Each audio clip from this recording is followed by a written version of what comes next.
con una morbilidad y mortalidad muy importantes. Ahora con la pandemia actual en la que estamos del COVID-19, yo no sé si ustedes han visto a nivel clínico hospitalario, pero ha aumentado mucho la resistencia de los microorganismos en parte porque ya no se hace un uso racional como uno quisiera de los antibióticos. Y definitivamente este uso irracional de alguna forma sí ha llevado a que aumente la resistencia.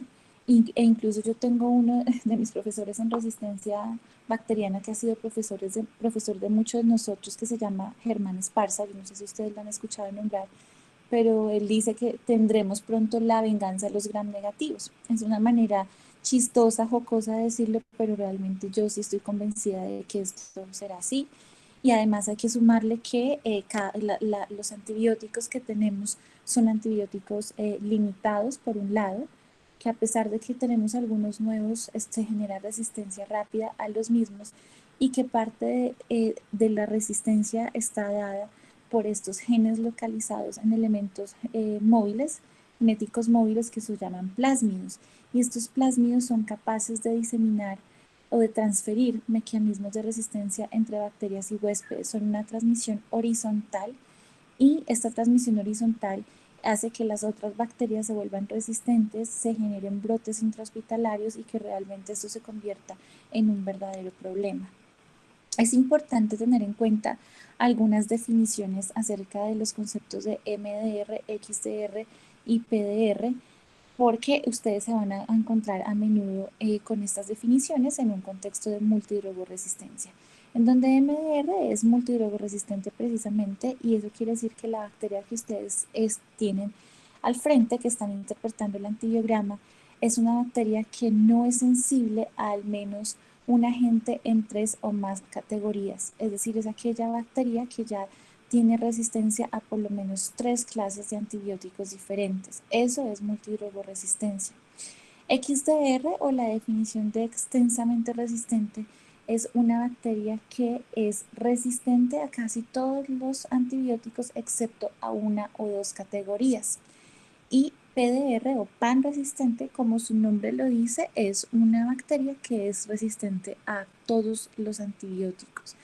Actualmente no alcanzamos a tener PDR. Hay algunos casos en donde podríamos decir, ok, el paciente tiene una infección por una bacteria pan resistente, pero definitivamente sí vemos pacientes cada vez con aislamientos XDR, extensamente resistentes, en donde realmente serían sensibles uno o dos antibióticos y pare de contar. Entonces sí, es muy importante tener en cuenta esto.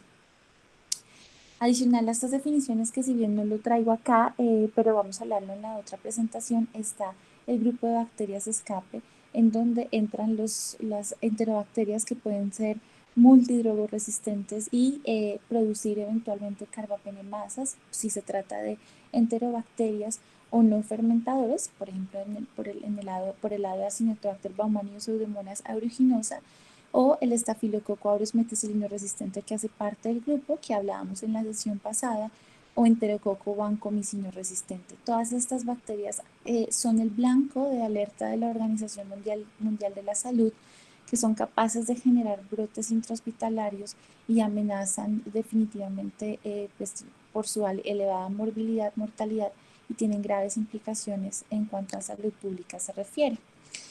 Esta es una gráfica que me gusta porque muestra de manera histórica el desarrollo de la resistencia antimicrobiana desde o de la mano con los antibióticos que se han desarrollado desde 1943 con la introducción de la penicilina, descubierta por Alexander Fleming, y como podemos ver con el paso de los años se ha generado rápidamente una resistencia, porque definitivamente las bacterias tienen la capacidad de adquirir diferentes mecanismos para definitivamente hacer frente y hacerse resistente, como su nombre lo dice.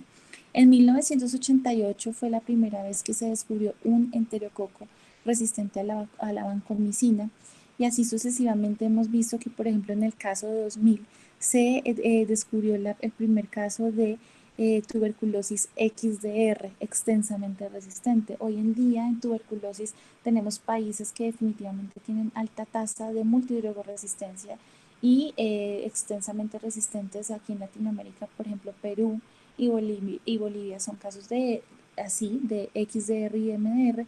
En Colombia tenemos casos de tuberculosis multidrogorresistente, pero pues no es tan frecuente o tan alta como países tipo Perú o Bolivia o África o algunos países en Asia. En el año 2017, incluso una mujer falleció en Nevada por una bacteria pan resistente. Entonces, si bien son contados los casos, cada vez son más frecuentes y es una causa muy, muy importante de muerte. Entonces, hay que tenerlo en cuenta. Estos son para las bacterias gram negativas y ya entrando un poco en el tema, los diferentes mecanismos de resistencia que pueden hacer. Mecanismos de resistencia que definitivamente todos estos pueden ser transmitidos mediante plásmidos o estos elementos genéticos móviles que habíamos mencionado, en donde pueden pasarse de una bacteria a otra.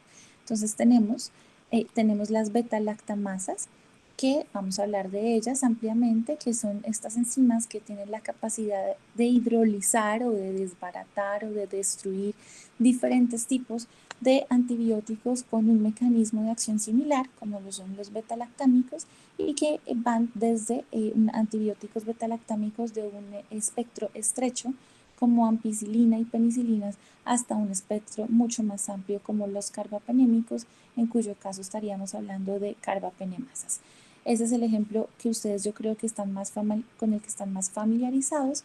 Otro ejemplo tenemos la sobreexpresión de bombas de flujo que pueden comprometer también a betalactámicos como el meropenem y a otros antibióticos como quinolonas, aminoglucósidos, tetraciclinas como la tigeciclina y cloranfenicol, que es un antibiótico que ya no lo utilizamos actualmente por sus efectos secundarios, pero que anteriormente sí se utilizaba bastante. O podemos tener enzimas modificadoras de los antibióticos, como en el caso de aminoglucósidos y ciprofloxacina, como las quinolonas, alteraciones específicas enzimáticas o mutaciones en el target de los antibióticos como quinolonas también, en el caso de la DNA girasa y la topoisomerasa 4, o alteraciones ribosomales como tetraciclinas y aminoglucósidos, y otros mecanismos como la pérdida de porinas, en el caso del cierre de la OPRD, que sucede mucho en pseudomonas aeruginosas, que puede conferir resistencia a uno de los carbapenémicos, en este caso el imipenem, pero no necesariamente al meropenem. Entonces, el mensaje aquí es que existen diferentes mecanismos de resistencia en gram negativos, que muchos de ellos pueden ser transmitidos a otras bacterias, y que también en el antibiograma podemos ver mecanismos de resistencia que se suman unos a otros para ampliar la resistencia y terminar en que, por ejemplo, la bacteria sea XDR o pan resistente. Bueno, esta es una clasificación general de las bacterias gram negativas, ¿sí? En donde en primera instancia tenemos diplococos y cocobacilos. Aquí podemos dividir de manera muy general diplococos de manera aeróbicas, y podríamos tener aquellos que utilizan maltosa y los que no utilizan maltosa. Entonces ahí están la Neisseria gonorrhoeae y la moraxella. Y los que sí, de diplococos gram negativos, la Neisseria meningitidis.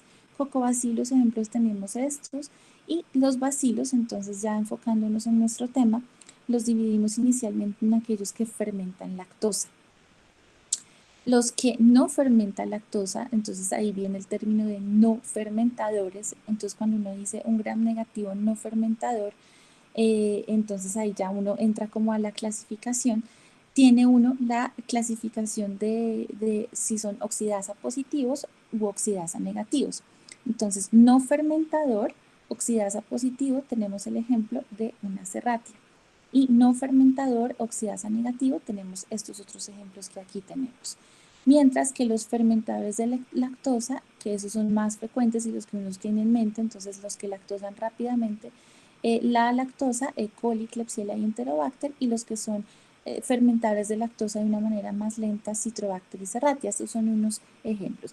Y dentro de los no fermentadores de lactosa, aparte de pseudomonas, también para mencionar tenemos Acinetobacter Acinetobacter, Stenotrophmonas maltophilia y Burkholderia cepacia, que son gram negativos que causan infecciones intrahospitalarias que generalmente son multidrogoresistentes y de manera intrínseca además, y que son un reto tratarlos, que los vamos a ver en la próxima charla, pero hoy nos vamos a enfocar prácticamente en estos de aquí, en los fermentadores rápidos. Bueno, entonces, lo que habíamos mencionado, el uso indiscriminado ha llevado a mecanismos de resistencia ampliamente conocidos. El mecanismo de resistencia principal definitivamente son las beta-lactamasas, que es la hidrólisis enzimática de estos antibióticos, y están los otros mecanismos que ya habíamos mencionado, alteración del sitio blanco y trastornos de permeabilidad y bombas de flujo. Debemos preocuparnos obviamente porque tienen una mortalidad aumentada, se estima incluso hasta 44% de KPC. Es más costoso tratar una infección por gérmenes multidrogoresistentes, que tienen mucha más morbilidad. La combinación de antibióticos, que a veces tenemos que hacerlo, genera también efectos adversos, y la diseminación es muy rápida, además de que las bacterias no solamente son capaces de tener un mecanismo de resistencia, sino varios que hacen el hecho, por ejemplo, de que sean XDR eventualmente. Entonces, comencemos a hablar de las beta-lactamasas. Primero, entonces, el paso a paso para interpretar el antibiograma, que creo que ya habíamos mencionado en la charla pasada, es importante evaluar las resistencias naturales específicas para las bacterias. Y las enterobacterias tienen resistencias naturales. Entonces, si uno no tiene en mente la resistencia natural, va a ser difícil interpretar el antibiograma, porque uno va a pensar que no sabe qué es lo natural o qué es lo salvaje, y va a haber errores de interpretación y hasta incluso para escoger el antibiótico. Luego, y el consejo que yo les doy, es evaluar los antibióticos desde el estrecho más pequeño al más amplio, es decir, empezar a analizar de abajo hacia arriba las penicilinas, luego entonces subir ampicilina, ampicilina sulbactam, las cefalosporinas y así sucesivamente, y fijarse en el antibiograma si son sensibles o no, o resistentes, y a partir de ahí hacer una interpretación. Pero también hay que tener en cuenta los puntos de corte a través de las MIC, de las concentraciones mínimas inhibitorias que se ilustran en los antibiogramas. Habíamos definido en la charla pasada MIC como la concentración mínima necesaria para inhibir el crecimiento de por lo menos del 50% de las colonias. Y estos puntos de corte están estandarizados ampliamente tanto en Estados Unidos como en Europa. En Estados Unidos el CLSI, el manual, se actualiza todos los años, y el EUCAST también se actualizan todos los años. Entonces son manuales que ustedes pueden descargar, que ofrecen los puntos de corte específicos. A partir de ahí, uno podría determinar el posible mecanismo de resistencia y preguntarse, ¿es uno solo o son varios? Hay que leer las notas adjuntas en el antibiograma. Ustedes, si se fijan bien en los antibiogramas, muchas veces les dice, esta bacteria produce AMC, por favor no tratar con cefalosporinas de tercera generación, para finalmente poder hacer un ajuste de la terapia antimicrobiana y hacer un uso racional de los mismos, porque este es el fin último: poder tener el antibiograma para saber qué podemos dar, qué no podemos dar, y hacer un uso racional. Clasificación entonces de las beta-lactamasas. Esta es una clasificación funcional histórica de Bush, Jacobi y Medeiros, en donde se clasifican de 1 a 4 con diferentes tipos. Estos son los diferentes tipos de enzimas que tenemos o que tendríamos, con diferentes grupos y clases moleculares. A veces es un poco como difícil, por así decirlo, aprendérsela. Luego ustedes pueden hacer uso de la tablita y saber que, por ejemplo, si es una beta-lactamasa que hidroliza una penicilinasa, las penicilinas puede ser 2, si es de amplio espectro 2B, 2B y así sucesivamente. Pero realmente, bueno, ya les voy a mostrar una tablita más adelante que me parece más fácil y útil, en donde se pueden clasificar si son IRT, PLEA, PLE y así sucesivamente. Para ustedes sería más fácil. Entonces, lo que habíamos hablado de las resistencias naturales, esta tablita es directamente tomada del CLSI.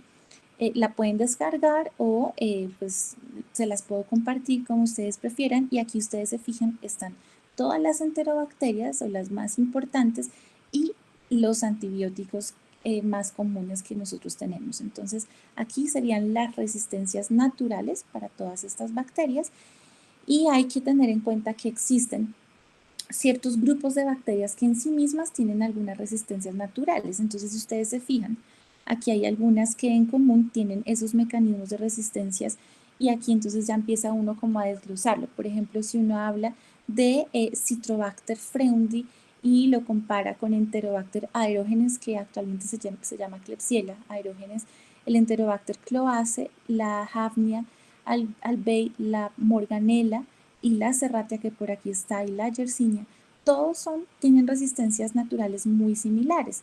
Y esas resistencias naturales similares, es decir, son naturalmente resistentes a ampicilina, amoxiclavulanato, ampicilina sulbactam, cefalosporinas de primera generación y segunda generación, es porque tienen un mecanismo de resistencia natural que se llama AMC. Son AMC inducibles, son cromosómicas, o sea, ellas en su cromosoma, ya les voy a enseñar más adelante la mnemotecnia, tienen esa resistencia natural que le confiere disminución de la sensibilidad a los antibióticos que hemos mencionado. Es decir, que de entrada van a ser resistentes hasta las cefalosporinas de segunda generación, luego no serán una opción de tratamiento. Y si bien van a mantener sensibilidad a las de tercera generación, si yo doy una cefalosporina tercera generación en este grupo de bacterias, lo que voy a hacer es inducir rápidamente la resistencia y pues peor. Y pues así mismo puedo fijarme en el resto de las bacterias en donde, por ejemplo, Klebsiella pneumoniae es naturalmente resistente a la ampicilina. El Proteus mirabilis no tiene mecanismos de resistencia intrínseca, la E. coli tampoco, para que ustedes, de hecho aquí está, para que ustedes se fijen, pero sí están los otros, tanto Proteus vulgaris como Peneri como Providencias, esas también son AMC inducibles. Salmonella no tiene mecanismos de resistencia y Serratia y Yersinia también son AMC inducibles. Entonces es muy importante tener en cuenta, por un lado, que son AMC inducibles y por otro lado, que también se nos olvida a veces, es saber cuáles son naturalmente resistentes a la colistina.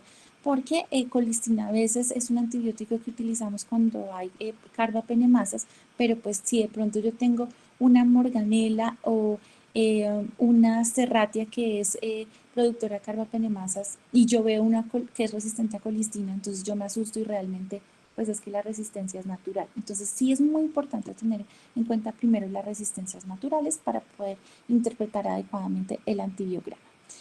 Las primeras beta-lactamasas que aparecieron en los años 60 son las penicilinasas. Esto va acorde con los primeros antibióticos que se desarrollan y entran a la industria y luego ya las bacterias hacen resistencia. Y dentro de las primeras penicilinasas, entonces tenemos estas clase A, que se denominan desde el punto de vista molecular TEM1, 2 y SHB1. Las TEM son penicilinasas que dan resistencia a cefalosporinas a través de mutaciones puntuales. Las SHB están en plásmidos y son inhibidas por el sulbactam, tazobactam y el ácido clavulánico. Por los tres inhibidores que conocemos o que más ampliamente utilizamos son inhibidas por estos. Esta es la otra clasificación de beta-lactamasas que es un poquito más fácil de aprender, en donde tenemos la beta-lactamasa tipo IRT, que le confiere resistencia a ampicilina y ampicilina sulbactam. Eso es, algunos les llaman, digamos comúnmente, penicilinasas de bajo techo. La beta-lactamasa de espectro ampliado es aquella beta-lactamasa que es resistente a estas cefalosporinas de primera generación. Luego, entonces, si ahorita entramos a hablar un poquito más de BLE, sigue la beta-lactamasa de espectro ampliado, que es aquella beta-lactamasa que hidroliza ampicilina, cefalosporinas de primera generación, de segunda generación también, es decir, un cefuroxime lo hidroliza, pero el cefoxitin no lo hidroliza. Luego sería sensible a cefoxitin, a las cefamicinas, y también él tiene la capacidad de hidrolizar cefalosporinas de tercera generación, cuarta generación y el astrionam. Es decir, que esta BLE hidroliza hasta cuarta generación, es decir, que aparecería resistente en el antibiograma ceftazidime, ceftriaxona, cefepime y astronam, que es el monobactam, aunque en algunas veces aparece sensible. Aquí el sulbactam, por eso sale sensible o resistente, el sulbactam y el tazobactam pueden hidrolizar algunas veces las BLE.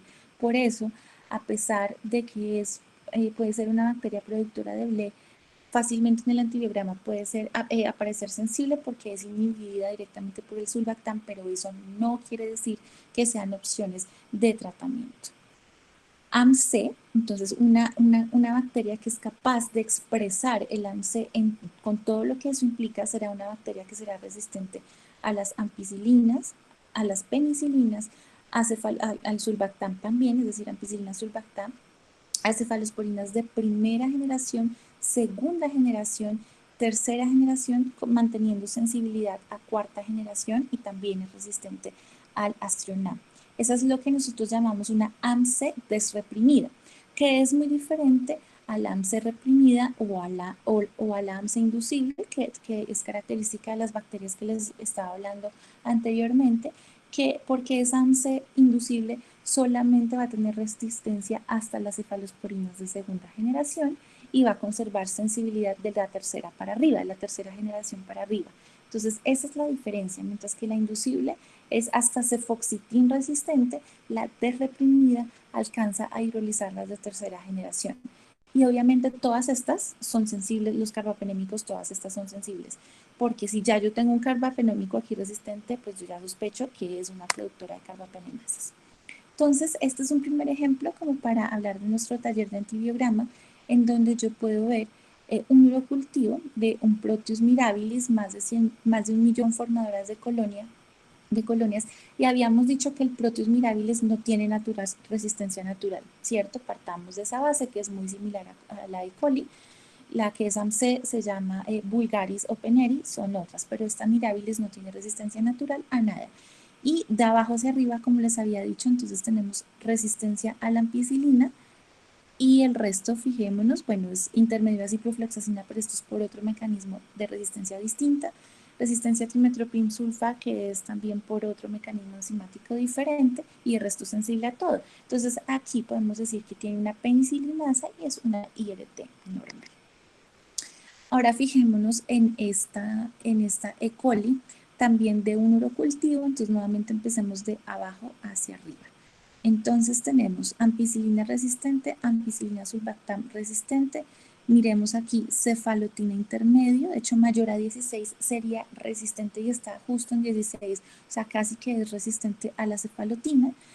Fijémonos en el resto de cefalosporinas, aquí tenemos segunda generación, vamos de abajo hacia arriba, segunda generación sensible, cefotaxime y ceftriaxona que son de tercera generación sensible y cefepime sensible. Quisiera hacer esto un poco interactivo porque es un taller. Entonces, viendo este antibiograma, ¿alguien quisiera decir qué mecanismo de resistencia tiene con lo que hemos visto hasta el momento?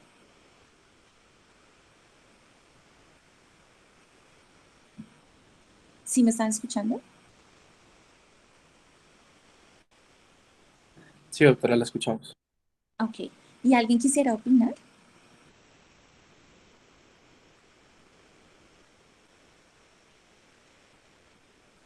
Aquí está el antibiograma nuevamente.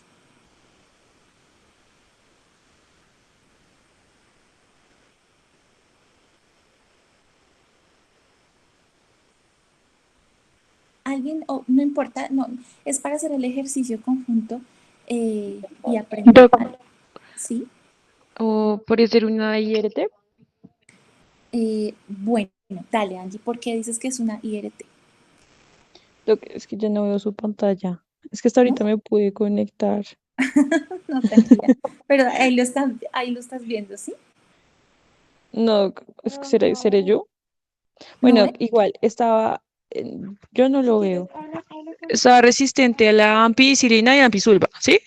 Sí. Ujú. E intermedio a cefalotina. Sí, Bueno, no, entonces no es una IRT. Doc, no sé si al tener la resistencia a la cefalotina podemos hablar de una blea. exacto, sí. Ujú. Sí. Era lo que estábamos viendo en esta diapositiva, que acá lo están viendo, ¿cierto? Entonces tenemos resistencia a ampicilina sulbactam y a cefalosporinas de primera generación. Entonces es una blea, ¿sí? Las IRT van hasta ampicilina sulbactam.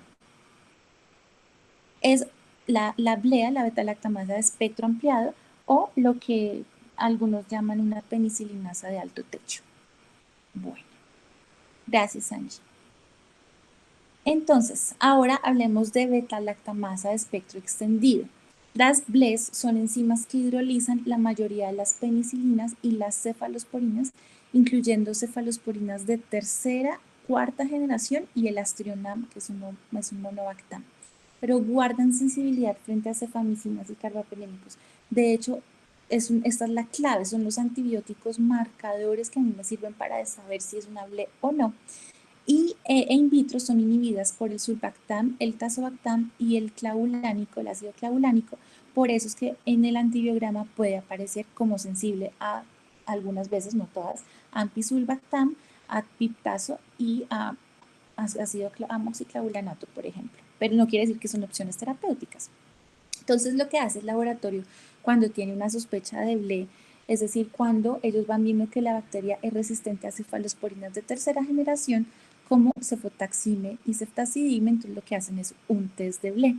Y el test de BLE consiste en esto, consiste en que uno tiene la cajita de Petri y uno tiene los antibióticos, las cefalosporinas de tercera generación, cefotaxime por un lado, ceftazidime por el otro, y los combinan con el inhibidor, con ácido clavulánico.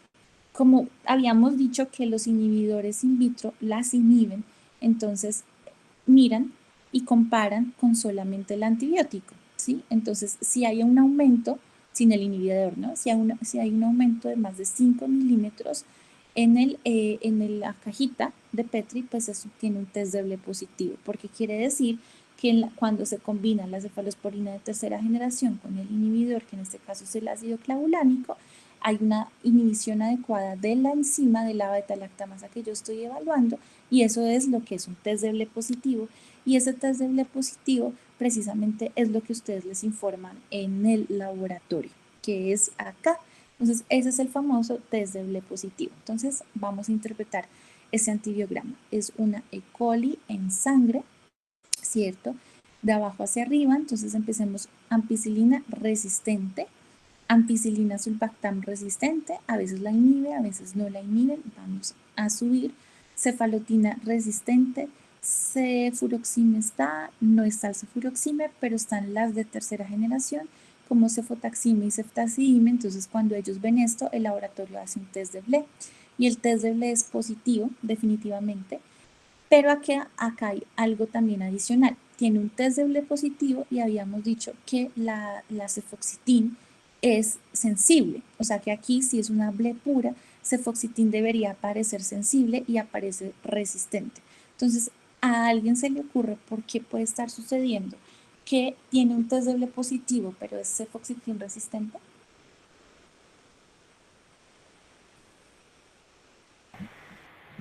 Quizás el mecanismo de resistencia sea una AMSE. Ok, sí, sí, así es. ¿Quién está hablando? Andrea, doctora, ¿sí me escucha bien? Andrés, sí. Sí, sí te escucho bien. ¿Todos lo escuchan, Andrés? Sí, Doc, sí lo escuchamos. Ok. Entonces, sí. ¿Qué dice esta? Ya. Entonces, sí, exactamente. Entonces, estos son bacterias que tienen mecanismos dobles de resistencia. Entonces, si tiene un test de BLE positivo, tiene BLE, de eso no tenemos duda. Pero además, como tiene cefoxitin resistente, y habíamos dicho que las AMC son aquellas capaces de hidrolizar primera generación, segunda, tercera, y la segunda la hidroliza completa, es decir, incluyendo cefoxitin, es porque tiene una AMC y una BLE. Pero uno, pues hay que fijarse también en los carbapenémicos están sensibles, entonces estamos seguros que son dos mecanismos, BLE y AMC. Listo. Este antibiograma, entonces, nuevamente es una E. coli. Empecemos. Ampicilina resistente, ampicilina sulbactam intermedio, que no nos sorprende mucho porque la hidroliza un poquito. Cefazolina resistente, acá está. Miremos si hay segunda generación. No hay segunda generación, pero hay tercera generación. Cefotaxime es resistente, mayor a 32, y aquí ya le está soplando a uno que es una BLE. Ceftazidime es resistente, mayor a 16. Y miremos, cefoxitin sensible, entonces aquí se cumple la regla número 1, que para BLE las cefamicinas son sensibles, y este es el test de BLE para ellos. La combinación cefotaxime ácido clavulánico baja mucho la MIC, por el inhibidor ceftazidime ácido clavulánico baja mucho la MIC. Entonces aquí podemos decir que es una BLE típica con una resistencia a una MIC elevada para aztreonam y conserva la sensibilidad a los carbapenémicos, ertapenem, meropenem, doripenem, por ejemplo, que están allí. Aquí, enfoquémonos un poquito en lo de piptazo, porque habíamos dicho que como se inhiben por tazobactam, sulbactam y ácido clavulánico, es precisamente lo que está ocurriendo acá. Entonces, esto causa o puede causar un poquito de confusión para el clínico, porque dice, bueno, pero pues es sensible a piptazo, démosle piptazo. La respuesta es en un 95% de los casos, no. Las BLE no se tratan con piperacilina tazobactam, sino que hay que pensar de una vez en carbapenémicos. Solamente y bajo ciertas condiciones, el infectólogo puede escoger piptazo en aquellas bacterias y en aquellas infecciones que son de bajo inóculo, como infecciones urinarias, ¿sí?, que tienen una MIC definitivamente disminuida para piperacilina tazobactam y solamente si es una E. coli. Si existen estudios y en esos casos E. coli bajo inóculo y con una baja MIC, piptazo podría funcionar. Por eso es que muchas veces ustedes empíricamente empiezan piptazo, después ven que es una BLE y pues el paciente no va mal. Pero no va mal es por eso, pero no es el antibiótico ideal. Ok, veamos este segundo antibiograma. ¿Alguien quisiera interpretarlo?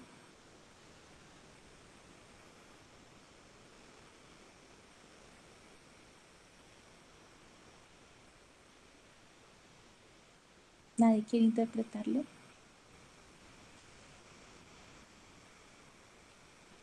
Bueno, entonces hagamos el ejercicio. Tenemos resistencia a ampicilina sulbactam. Vamos a la ceftriaxona resistente. Miremos ceftazidime resistente, test de BLE positivo, aquí está muy fácil y nuevamente pues nos enfrentamos lo que habíamos dicho de tazobactam o piptazo sensible con lo que habíamos mencionado anteriormente. Tiene adicional esta bacteria, miremos si tiene algún otro mecanismo de resistencia y vemos aquí una resistencia a la ciprofloxacina que está mediada por otro mecanismo enzimático.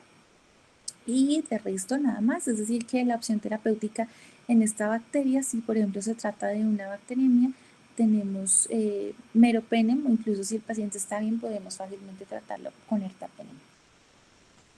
Este otro antibiograma, una Klebsiella pneumoniae en hemocultivos, en sangre, es una bacteriemia. Sabemos y habíamos visto que la Klebsiella tiene una resistencia natural a la ampicilina, entonces vamos a empezar a interpretarla de ampicilina sulbactam para arriba. Por eso es que nos sale aquí en el antibiograma, eso es reportar adecuadamente un antibiograma, que en el laboratorio sepan las resistencias naturales y las resistencias naturales pues no las muestran en el antibiograma porque confunde a las personas. Entonces como el laboratorio lo sabe, entonces no va a mostrar ampicilina, pero sí empieza a mostrar ampicilina sulbactam y sabemos que es resistente. Muestra ceftriaxona resistente, ceftazidime resistente con una sensibilidad a cefoxitin. Y aquí no me dicen que el test de BLE, pero sí me dicen que es sensible a cefoxitin. Entonces yo ahí rápidamente puedo decir, bueno, como es resistente a cefalosporinas de tercera generación, pero conserva sensibilidad al cefoxitin, es una BLE, fácilmente. Entonces ahí va quedando un poquito más claro y está el fenómeno de la inhibición con el tazobactam, que le confiere una sensibilidad a piptazo. Ahora hablemos de AMC. Y las diferencias entre AMC y BLE son estas principalmente. Este es un cuadro para compararlas, en donde BLE ya habíamos dicho que inhibe o son inhibidas por tazobactam, sulbactam y ácido clavulánico. Conservan sensibilidad a las cefamicinas como cefoxitin y cefotetán. Son resistentes a las cefalosporinas de tercera generación y cefepime puede ser sensible o resistente, generalmente es resistente. Las AMC no son inhibidas por estos inhibidores, es decir, que van a parecer resistentes, van a parecer asimismo resistentes a las cefamicinas, a las cefalosporinas de tercera generación y generalmente son sensibles. En la gran mayoría de casos son sensibles al cefepime, que es la cefalosporina de cuarta generación. Hay algunas veces que cuando ahí empiezan a sumarse mecanismos de resistencia por porinas, que lo vamos a ver en la otra sesión, o por hiperproducción de AMSEL, cefepime se puede volver resistente, pero para que ustedes tengan en mente, AMSEL tiene esa sensibilidad en más del 90% de los casos. Pertenecen a la clasificación C del grupo Ambler que vimos anteriormente de Bush, Jacobi y Medeiros, y las AMC inducibles son cromosómicas, es decir, están allí intrínsecas y, por ejemplo, una infección por una bacteria AMSA inducible no necesita aislamiento de contacto, ¿sí? Las BLES hasta ahora sí, pero próximamente ya no, porque son tan endémicas que pues no vale la termina todo el mundo aislado. Pero las AMC de inducibles cromosómicas no necesitan aislamiento de contacto porque son cromosémicas y muy ocasionalmente son mediadas por plásmidos. Cuando se aíslan en bacterias distintas que no son AMC inducibles, ejemplo, una Klebsiella pneumoniae, ejemplo, un Proteus mirabilis que no tendría por qué tener AMC, esas ya uno sospecha plásmidos. Nuevamente hidrolizan todas las cefalosporinas y conservan sensibilidad al cefepime, la gran mayoría, y no son inhibidas ni por el tazobactam ni por el clavulánico. Y esta es la mnemotecnia que a mí me gusta para saber cuáles son AMC inducibles. Existe la otra que es AMCHES, pero a mí me gusta esta de MySpace, en donde la M es de Morganella morgani, Y de Yersinia, S de Serratia, P, entonces tenemos Proteus vulgaris, Providencia y Pseudomonas, A de Aeromonas, C de Citrobacter y E de Enterobacter, Citrobacter freundii y Enterobacter que ahora se llama Klebsiella aerogenes. Y también tenemos otras como Hafnia albei y la Klebsiella pneumoniae podría también producir AMC, así como el Acinetobacter baumannii. Entonces son bacterias que producen AMC de manera inducible y que uno ya conoce las resistencias naturales. Interpretemos entonces este antibiograma de esta Serratia marcescens. Aquí el laboratorio de hecho le dice a uno, le sopla, posee beta-lactamasa tipo AMC inducible, no se recomienda el uso de ningún antibiótico del grupo de las cefalosporinas. Entonces miremos. Como tiene resistencias naturales, es un antibiograma que primero está muy bien reportado porque no le va a decir a uno, no le va a mostrar a uno ni ampicilina, ni ampicilina sulbactam, ni cefalosporinas de primera generación porque sabemos que son resistentes. Eso es reportar bien un antibiograma. Miremos cefoxitin resistente. Miremos cefepime sensible. Entonces, esta es una Serratia AMC. AMC que la está expresando además. Y la está expresando porque no me están mostrando las cefalosporinas de tercera generación. Si no me la muestra es porque el laboratorio quiere que pensemos que es resistente y que está expresando el AMC. Si fuera AMC sensible, cefalosporinas de tercera generación sensible como ceftriaxona o ceftazidime sería una AMC inducible. Si tiene la resistencia es una AMC desreprimida. Ok, no sé si quedó claro lo de AMC, si cualquier cosa me preguntan. Entonces, carbapenemasas son aquellas beta-lactamasas capaces de hidrolizar carbapenémicos. No siempre la resistencia a carbapenémicos está mediada por carbapenemasas, eso es importante. Puede haber también presencia de AMC y BLE o con pérdida de porinas que pueden generar resistencia a imipenem. En la otra sesión lo veremos para que quede más consolidado. Y la resistencia también puede estar mediada por bombas de flujo. En conclusión, la resistencia a carbapenémicos generalmente está mediada por carbapenemasas, sí, pero también puede haber varios mecanismos de resistencia. Sumarse una AMC con una BLE, y cuando se suma una AMC con una BLE puede haber disminución de la sensibilidad a los carbapenémicos y adicional perder una porina, y entonces eso hace que el imipenem se vuelva resistente, entonces uno, terrible, y resulta que son diferentes de mecanismos de resistencia o bombas de flujo que también puede pasar. Normalmente las pseudomonas aeruginosas producen un tipo de carbapenemasas que se llama metalo-beta-lactamasa, pero realmente cada vez producen más KPC, más serin carbapenemasas o otro tipo de carbapenemasas, y eso ya se empezó a ver desde el año 2007. Cada vez tenemos más pseudomonas aeruginosas productoras de KPC. Esto es desde el punto de vista histórico. Y en cuanto a la epidemiología de manera muy general de las carbapenemasas, aquí nosotros, Colombia, tenemos realmente, si ustedes se fijan, todos los tipos de carbapenemasas. La KPC para nosotros es endémica, realmente es lo que más tenemos con una distribución endémica, pero también tenemos bastante las NDM. Aquí, si nos fijamos, este circulito acá, aquí el azulito, con brotes esporádicos de NDM, pero cada vez las vemos con mayor frecuencia.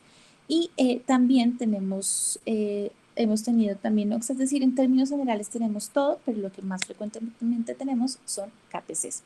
Factores de riesgo para multidrogoresistencia, entonces estos son los factores de riesgo para BLE, básicamente son los mismos que hemos discutido anteriormente: edad avanzada, el uso de antibióticos anteriormente en los últimos 3 meses, el hecho de haber estado hospitalizado en otras instituciones en los últimos 3 meses, el uso de catéter urinario, eso sería para BLE adquirido en la comunidad, BLE adquirido en el hospital, que sea un lugar con una alta prevalencia de BLE, con una hospitalización prolongada, con procedimientos invasivos, una colonización previa por BLE y el uso de antibióticos, y para productores de carbapenemasas, agregar en pacientes ingresados a la unidad de cuidado intensivo con procedimientos invasivos y el uso previo de antibióticos para todos, y para estafilo y para enterococo y para todas las bacterias. Es muy importante también tenerlo en cuenta.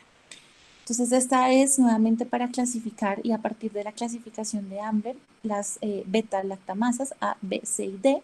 Dentro del grupo A tenemos BLE, pero también tenemos KPC, que utilizan serina. Las KPC utilizan serina como el substrato, se llaman serin carbapenemasas también. Tenemos dentro de la clasificación de Ambler tipo B las metalo-beta-lactamasas. Estas requieren zinc y se dividen en estas: NDM, New Delhi, beta-lactamasas, IMP de imipenem y BIM. Estos son los 3 tipos de metalo-beta-lactamasas más frecuentemente. ¿Cómo hago en el antibiograma para diferenciar en el antibiograma una de la otra? Es el Astrionam, en donde las metalo-beta-lactamasas son son sensibles al Astrionam, y las KPC son resistentes al Astrionam, ¿sí? Entonces, nuevamente, KPC son resistentes al Astrionam y las metalo-beta-lactamasas serán sensibles al Astrionam. Entonces, aquí incluso para las metalo-beta-lactamasas, yo puedo utilizar Astrionam como una opción terapéutica en combinación con otros antibióticos. Las AMC son clasificación C de Ambler, ya vimos el grupo MySpace, y también tenemos esta oxacilinasas. Las 3 carbapenemasas son KPC metalo y oxacilinasas. Las oxa son diferentes, porque si bien le confieren resistencia a los carbapenémicos, estas enzimas hidrolizan un poquito menos. Son mix que son no tan altas para los carbapenémicos, y puede incluso tener sensibilidad a cefalosporinas un poco más bajas, es decir, puede ser sensible a cefepime, puede ser sensible a algunas cefalosporinas de tercera generación, y cuando ustedes vean eso, que es resistente a carbapenémicos pero mantiene sensibilidad a otros antibióticos, hay que sospechar una oxacilinasa, una OXA 48, o por plásmidos también. Existen en el laboratorio algunos tests que le pueden a uno ayudar, le pueden decir a uno si se trata de una clase A, clase B, clase D, etcétera, o si se trata de mecanismos de resistencia sumados como AMC y una permeabilidad disminuida por porinas, o BLE y una permeabilidad disminuida. Y existen el test de Hodge, combinación ácido borónico con meropenem, con cloxacilina y con EDTA. Entonces son unos algoritmos que uno dice, ok, si uno va sumando, entonces uno le va diciendo más o menos qué clase de carbapenemasa es. Lo que pasa es que esto está un poquito en desuso porque, por ejemplo, el test de Hodge ya CLSI no lo recomienda. Sin embargo, pues es por historia, uno siempre lo tiene en cuenta porque cada vez hay maneras más fáciles de identificar las carbapenemasas. Y pues este es el test de Hodge, que para no fermentadores no sirve para enterobacterias, en donde yo tengo acá en la cajita de Petri un control negativo, no productor de carbapenemasas, un control positivo y la bacteria que yo quiero saber. Pongo un disco de un antibiótico, un carbapenémico, generalmente es un disco de imipenem, y yo miro cómo es el halo, cómo se porta el halo de inhibición.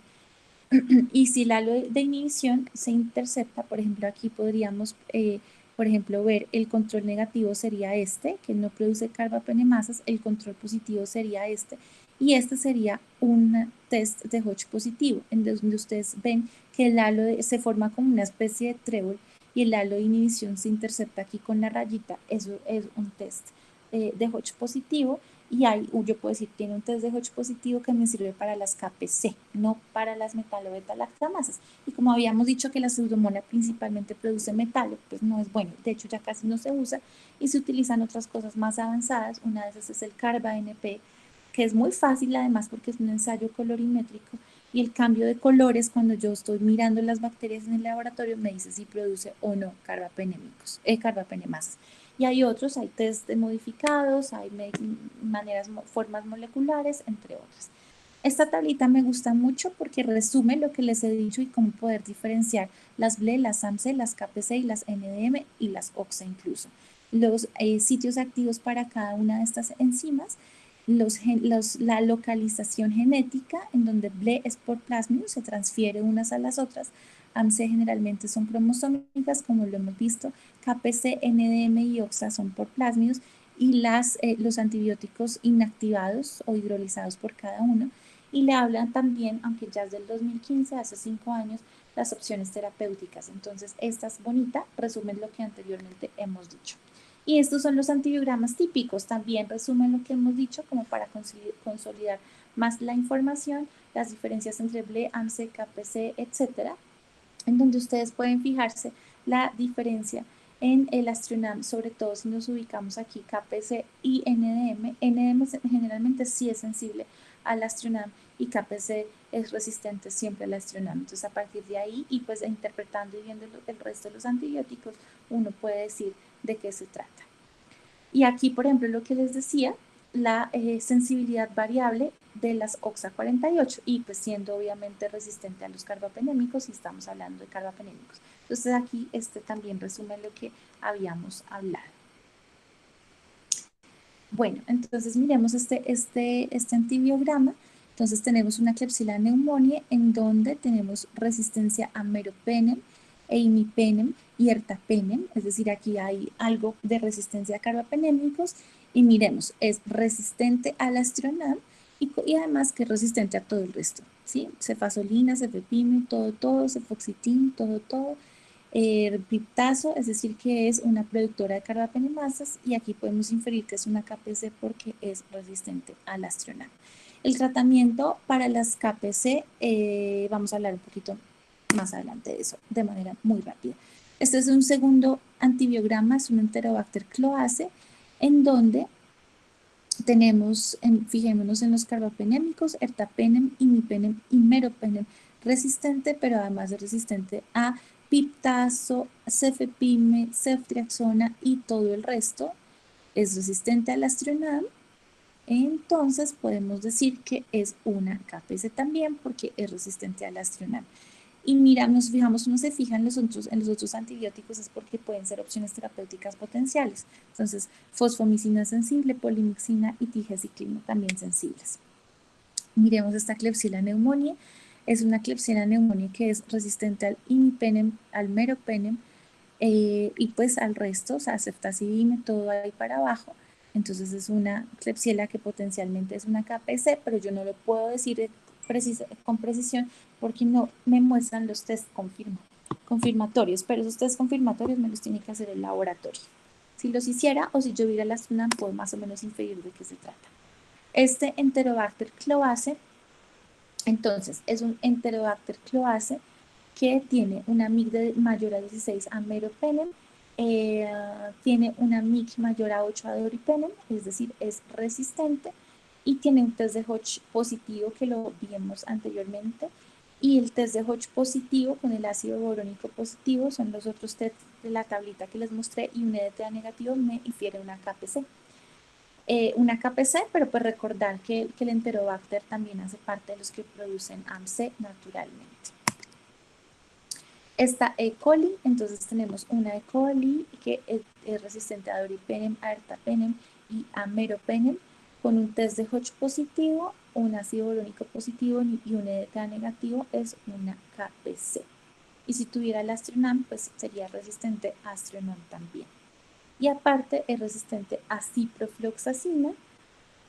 Miremos si se cumple lo de XDR, entonces es sensible a amicacina y sensible a gentamicina, es una XDR, de hecho, porque solamente está sensible a 2 clases de antibióticos de familia y cuando es 1 o 2 es una extensamente resistente, es una E. coli extensamente resistente.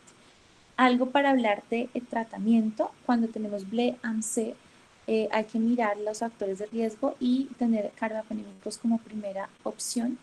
El ertapenem, sobre todo cuando no hay shock y son E. coli o Klebsiella pneumoniae, ¿sí? La pseudomona, por ejemplo, no, el ertapenem no cura pseudomona.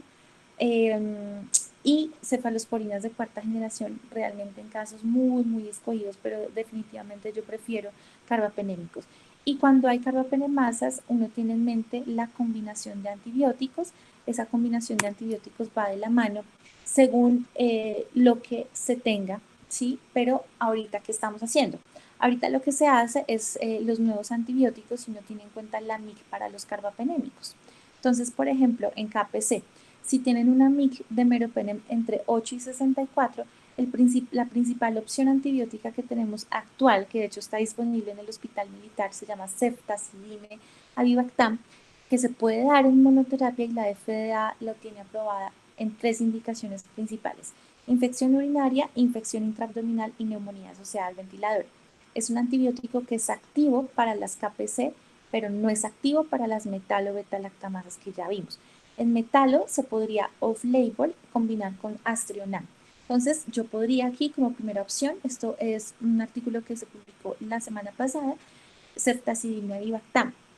Antes, lo que nosotros, y todavía se sigue haciendo en muchos hospitales, era combinar, o es combinar colistina con fosfomicina, con tigesiclina y combinar muchas opciones, pero ahorita, según lo que hemos visto, efectos adversos, se prefiere no hacerlo. Si toca hacerlo, entonces podríamos hacerlo con colistina en monoterapia cuando las MIC son bajitas y combinarlo con un carbapenémico. Aquí combinamos el carbapenémico, por ejemplo, con colistina, porque nunca se da la colistina sola, o fosfomicina con meropenem.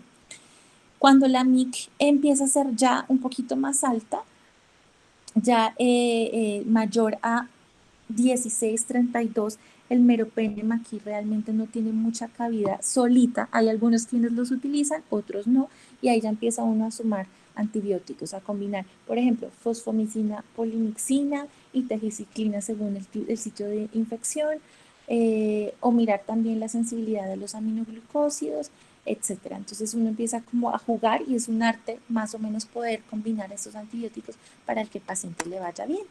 Y esta es una tablita final de los nuevos antibióticos que tenemos disponibles. Estos son los anteriores, los que todos conocemos: piptazo. ¿Y para qué nos sirve piptazo? Ertapenem, meropenem, colistina. Y hablemos un poquito de, por ejemplo, ceftazidime avibactam, que me cubre perfectamente BLE, AMC, KPC y OXA48, no la NDM, es decir, la metalo-beta-lactamasa. Esto sería las pseudomonas multidrogoresistentes, pues no me sirve tanto, a menos que sea una pseudomona que yo sé que produce KPC, o una pseudomona BLE, sí me la cubre, pero está en amarillo porque la metalo no me la cubre. Una Cinetobacter baumannii MDR pues no me sirve porque ese es otro cuento. Y el estafilo no me cubre, la ceftazidime avibactam. Existe otro que ya tenemos en el país, que es el ceftolozano tazobactam. Y estos no los tenemos en el país, son antibióticos nuevos. El más prometedor de los que están aquí es el cefiderocol, que además el cefiderocol me cubre todos. Ustedes se fijan, me cubre metalo, me cubre KPC, AMC, BLE, Acinetobacter y pseudomonas, pero además me cubre el estafilococo. ¿El qué? La estenotrophomonas, perdón. Y bueno, eso era lo que les traía el día de hoy. Por su atención, muchas gracias. No sé si hay alguna duda o pregunta. Muchísimas gracias, doctora, por esa excelente charla. Queremos invitar a todos nuestros miembros para que, por favor, si tienen dudas, enciendan sus micrófonos, siéntanse en la libertad, o las pueden dejar por el chat y las podemos ir leyendo.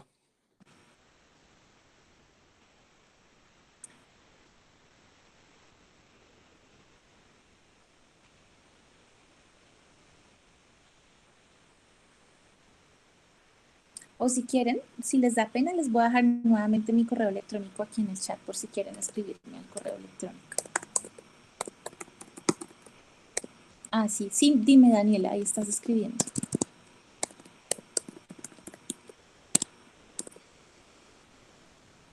Buenas noches a todos, buenas noches, doctora. Qué pena, quisiera saber si habría la posibilidad de tener la clase, pues el video completo. Lo que pasa es que llegué tarde a la clase por cuestiones pues laborales, pero la verdad me interesa mucho el tema. Creo que la grabaron, ¿cierto? Si no, pues igual la presentación la mando, pero no sé si la explicación quedó grabada. Sí, sí, señora. Nosotros grabamos todas nuestras charlas y se suben a nuestro canal de YouTube. Ah, ok. ¿Y qué para cuándo podrían controlar en el canal de YouTube? En estos días la estaremos subiendo, Daniela, tranquila. Muchas gracias. Con gusto.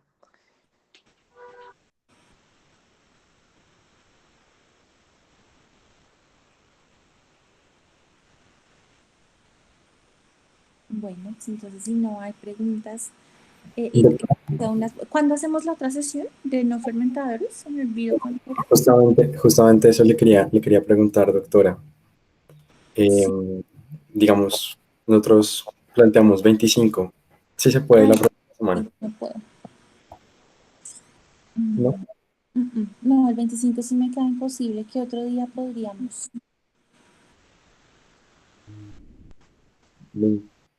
28 de pronto, doctora. ¿El sábado? ¿Sábado 28? Pues Mm, yo no tengo problema con hacerla un sábado. O sea, como ustedes quieran. Si quieren, la hacemos el 28 entonces. em, pues, doctora, déjeme preguntamos aquí con la junta directiva y, y yo me comunico con usted, Listo, listo, perfecto. ¿vale? Y creo que hay una pregunta en el chat. Sí, Daniel pregunta que no le queda claro si cuando es resistencia por plásmido se debería aislar al paciente. Sí, Daniel. Sí, de hecho eso es como la gran preocupación de los plásmidos, porque como es una transmisión horizontal de la resistencia, es decir, de unas bacterias a otras, entonces sí hay que aislar al paciente. Eso aplica para BLE y para carbapenemasas. Lo que pasa es que ahorita las BLE, las betalactamasas de espectro ampliado, de espectro extendido, perdón, son tan nuestras, son tan endémicas, están en todas partes, son tan de la comunidad, que ya hay instituciones que dicen, no, pues es que aislarlas implica a que uno aísla a todo el mundo, ¿sí? Entonces, no se hace a veces por eso. Y ya hay estudios incluso que han hecho la cortización o el aislamiento en pacientes con las mismas E. coli, las mismas BLE, los meten todos en una misma habitación y pues realmente no pasa nada. Pero uno en mente tiene BLE y tiene carbapenemasas, tiene enterococo banco resistente, tiene estafilococo aureus meticilino resistente y candida auris, que es aislamiento por contacto mandatorio. Y bueno, obviamente pseudomonas productoras de carbapenemasas, acinetobacter, etc. ¿Qué más les iba a decir?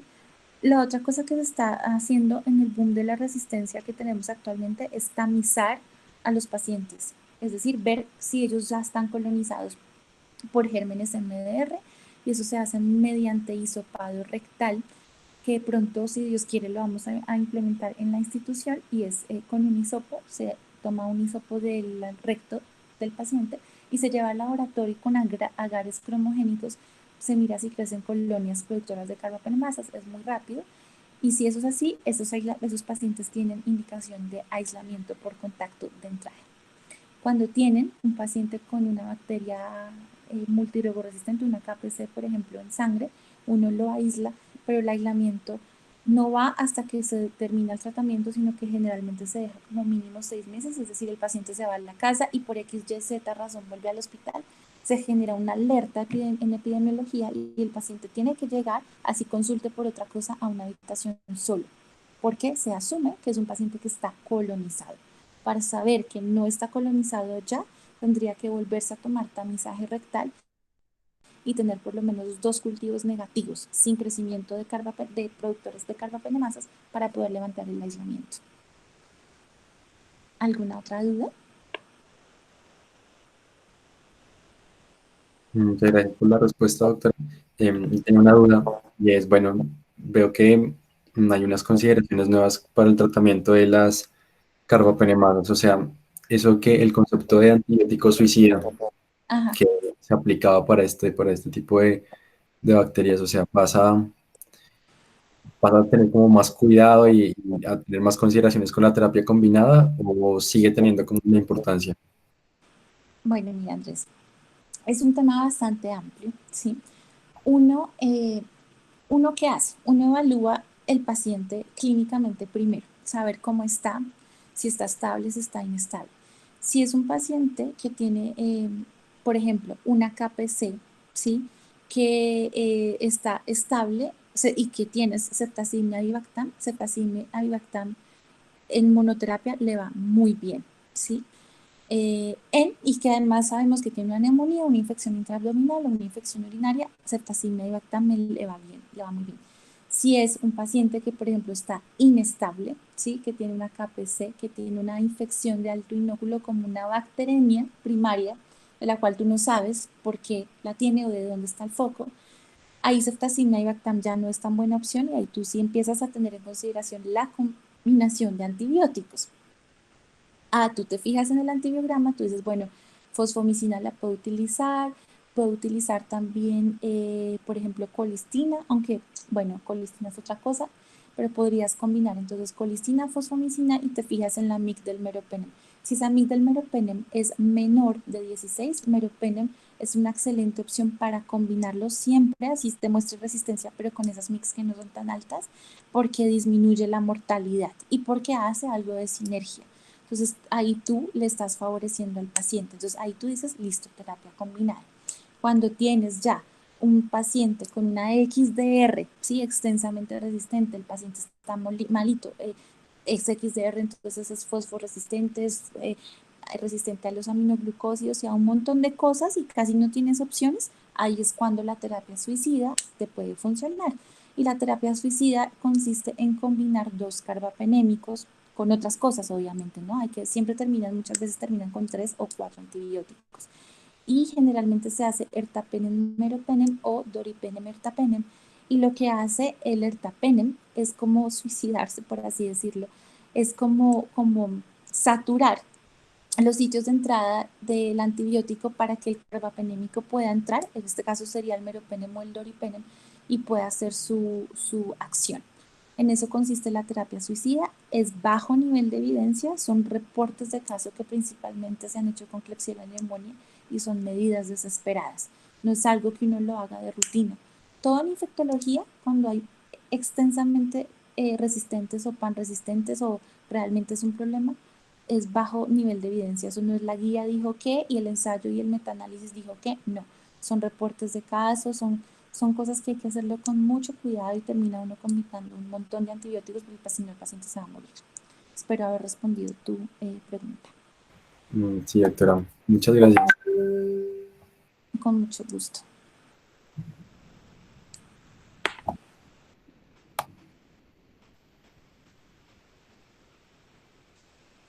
Bueno,